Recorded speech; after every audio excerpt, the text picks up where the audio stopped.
Toronto's Reference Library stands facing Yonge, world's longest street and Arcueil Avenue, located in one of the most vibrant intersections of Toronto, Yonge and Bloor.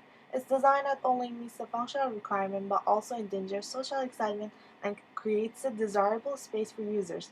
As one enters the library, what mainly draws attention is the central atrium, an enormous openness integrated with natural light. Study tables are arranged within and around the atrium in upper levels. Any source of noise should be controlled to avoid disturbance for others. Most of the tables are aligned with opening to enjoy the natural light. The upper floors offer soundproof circular glass study pods, where they could be booked and used individually or in groups. Ground floors will include pods but in more rectangular shapes. Study carrels are offered in the higher floors. They are designed specifically for individuals and some are complemented with computers. The central void is defined by the upper levels in form of balconies, and its edges are complemented with seats and tables to provide an exhilarating space to study and enjoy the interesting view from top to bottom of the building and the circulation of the users.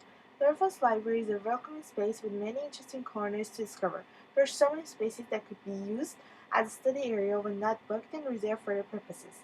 In comparison to Toronto's Reference Library, where traditional bookshelves could be seen in every floor, the Hut Library uses the latest robot technology, where they store 2 million books in a space and users can find their book a desired book online and request it for backup. The robot will deliver the book. This allows the building to be open space where users can study in a very different environment, like rain garden and study lounge, an enormous open space with lots of natural light where it feels like interior and exterior is just blended by its humongous glazing. The use of a variety of different shapes and colors of furnitures throughout the building achieve the idea of comfortable environment. Other spaces that are popular are high-tech study rooms, Hanskai room, study pods, study carrels, and last but not least, skyline interior space and exterior tests.